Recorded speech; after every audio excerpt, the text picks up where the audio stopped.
Here is something that sounds like it should be impossible. Nvidia, one of the most valuable technology companies in the world, had its own official trailer blocked on YouTube, not because of a legitimate dispute, but because an Italian television channel played that trailer during a broadcast, and then YouTube's automated system decided the TV channel owned it. The video in question was the DLSS 5 announcement trailer, which had already accumulated over 2 million views on Nvidia's official GeForce channel. It was the centerpiece of their GTC conference reveal. Then, suddenly, anyone trying to watch it was met with a stark message. The video contains content from LS7. The message read and has been blocked in your country on copyright grounds. LS7, for context, is an Italian private broadcaster. They had simply included Nvidia's trailer footage in one of their news segments. What happened next exposes just how broken YouTube's copyright enforcement system really is. The platform's automated content ID appears to have registered LS7's broadcast as an original source. Since the TV channel aired the footage, the system treated their copy as the authentic version. Then it flagged everything else as infringement, including the actual source material from Nvidia itself. Think about that for a moment. Nvidia created this technology. Nvidia produced this trailer. Nvidia published it to their own verified channel. Yet an automated system with no human oversight decided that an Italian TV station had superior ownership rights because they played someone else's video on television. The takedown required no manual review, no verification, nothing that would have caught such an obvious error. This is the system that governs content on the world's largest video platform, where any broadcaster can apparently claim ownership of material they never created, and the burden of proof falls on the actual creator. To understand how something this backwards could happen, you have to look at how YouTube's content ID system actually works behind the scenes. The system operates on something called fingerprinting. When a content owner registers their material, YouTube creates a unique digital fingerprint of the audio and video, almost like a barcode, and stores it in a massive database. Every single upload to YouTube then gets scanned against this database, automatically looking for matches. Here is where things start to break down. The system does not ask questions, it does not check who created something first, it does not verify dates or ownership history.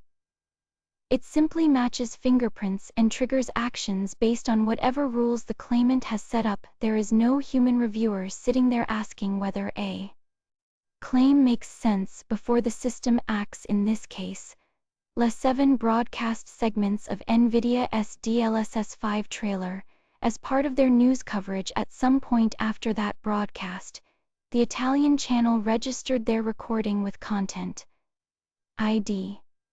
Now here is the critical failure point. The footage LS7 registered contained Nvidia's original content, but the system did not know that. It just saw LS7 saying "this is ours" and added it to the database. Once that registration was complete, the automated machinery took over. The system scanned Nvidia's official trailer, found a match with what LS7 had registered, and concluded that Nvidia must be the one infringing. The same thing happened to dozens of other creators who had used the trailer footage. Each video got flagged, blocked, or claimed without anyone at YouTube stopping to ask whether the claim had any legitimacy. The entire process ran on autopilot, and the autopilot was working with bad data. To understand how something this backwards could happen, you have to look at how YouTube's content ID system actually works behind the scenes. The system operates on something called fingerprinting. When a content owner registers their material, YouTube creates a unique digital fingerprint of the audio and video, almost like a barcode, and stores it in a massive database. Every single upload to YouTube then gets scanned against this database automatically, looking for matches. Here is where things start to break down. The system does not ask questions. It does not check who created something first. It does not verify dates or ownership history. It simply matches fingerprints and triggers actions based on whatever rules the claimant has set up. There is no human reviewer sitting there asking whether a claim makes sense before the system acts. In this case, LS7 broadcast segments of Nvidia DLSS 5 trailer as part of their news coverage. At some point after that broadcast, the Italian channel registered their recording with content ID. Now here is the critical failure point. The footage LS7 registered contained Nvidia's original content, but the system did not know that. It just saw LS7 saying "this is ours" and added it to the database. Once that registration was complete, the automated machinery took over. The system scanned Nvidia's official trailer, found a match with what LS7 had registered, and concluded that Nvidia must be the one infringing. The same thing happened to dozens of other creators who had used the trailer footage. Each video got flagged, blocked, or claimed without anyone at YouTube stopping to ask whether the claim had any legitimacy. The entire process ran on autopilot, and the autopilot was working with bad data. When you actually look at the dates involved here, the whole situation becomes even more baffling. Jensen Huang, a well-known tech creator, uploaded his coverage of the DLSS 5 announcement on March 16, 2026. That is nearly 3 full weeks before LS7 ever broadcast their segment containing the same footage on April 4, 2026. Yet somehow YouTube's automated system still allowed copyright claims against content that existed on the platform before LS7's broadcast even air. This is where the timeline evidence really exposes a fundamental flaw in how these systems operate. Huang himself questioned this, directly asking how the platform could not simply compare dates and recognize that his video predated the broadcast by weeks. It seems like such an obvious check. The original content was already there, already published, already timestamped by YouTube's own infrastructure. But the system apparently does not work that way. The Desembro, another creator caught in this mess, put it bluntly. He said, "The content detection system is insanely broken, and honestly, that assessment feels generous when a television channel can use footage from YouTube file claims on that same footage and have the platform automatically side with the claimant without checking who uploaded first. Something is deeply wrong." The chronological evidence was right there. In the metadata, March came before April. The uploads came before the broadcast, but the automated systems never seemed to bother looking. But Nvidia was far from the only one affected by this mess. The ripple effects spread quickly across the creator community, catching several prominent voices in the crossfire. The Desembro discovered his video had been claimed and region blocked as well, posting about the absurdity of a system that lets anyone file these claims with seemingly no verification. Thiekman faced similar issues.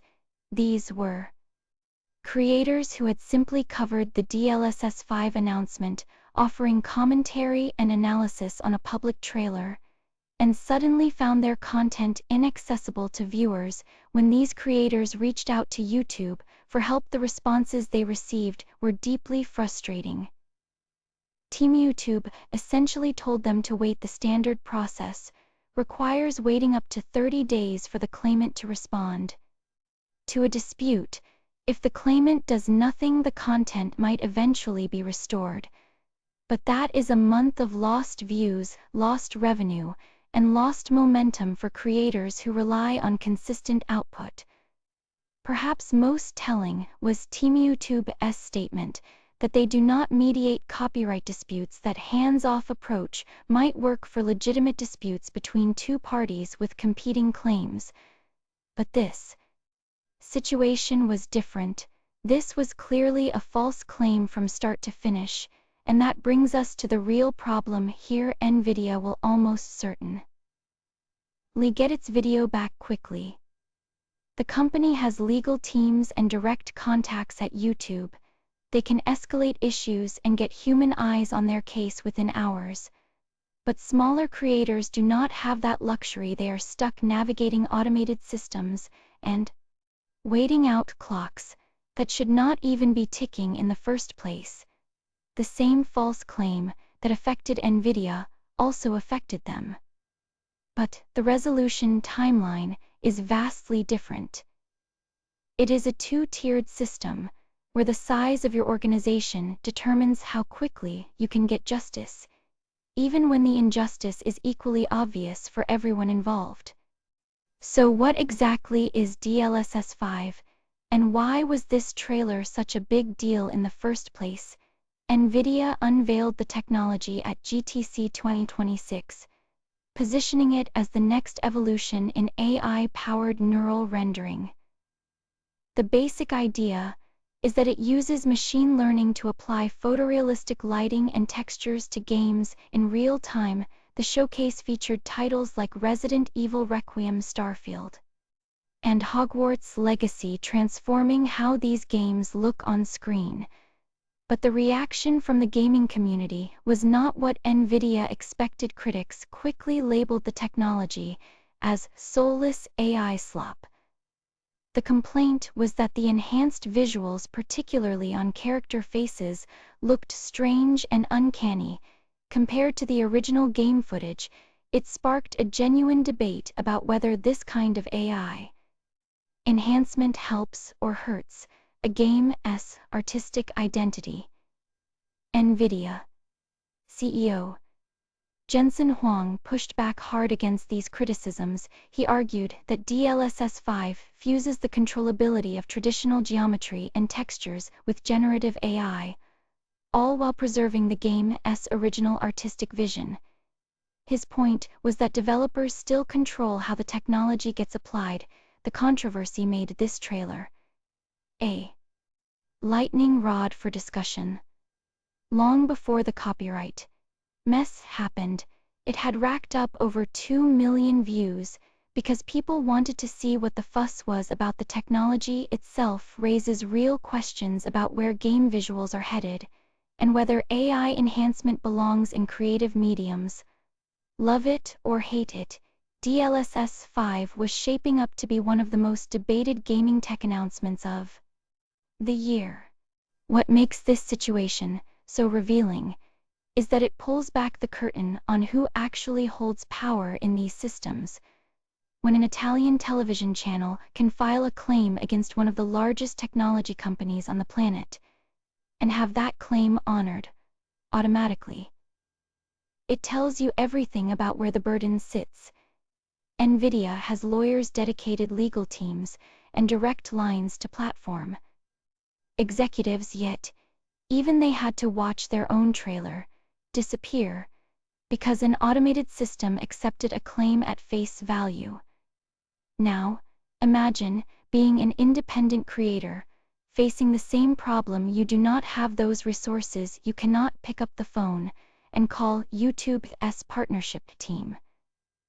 The asymmetry is staggering. The accuser types a few words into a form, and the accused must navigate appeals processes, wait days or weeks for responses, and hope a human eventually reviews the case, all while the content stays down, the revenue stays diverted, and the clock keeps running. Discussion threads on Hacker News pointed out something even more troubling about this dynamic. The Digital Millennium Copyright Act includes perjury penalties for knowingly filing false claims, but those penalties are almost never enforced against corporations or major rights holders. Meanwhile, individual creators face real and immediate consequences. Their channels accumulate strikes, their livelihoods hang in the balance. The system was designed to protect intellectual property, but in practice, it protects claimants regardless of merit. This raises uncomfortable questions about what platforms should require before allowing any entity to assert ownership over content. Right now, the threshold is essentially zero, no verification that the claimant actually owns what they are claiming, no check against obvious impossibilities like a television channel owning footage that predates their broadcast, no meaningful penalty for getting it wrong. The entire burden of proof sits with the person whose content disappeared overnight. That might have made sense in an earlier era of the internet, but as this incident demonstrates, it is long past time to ask whether that approach still serves anyone other than the people filing the claims.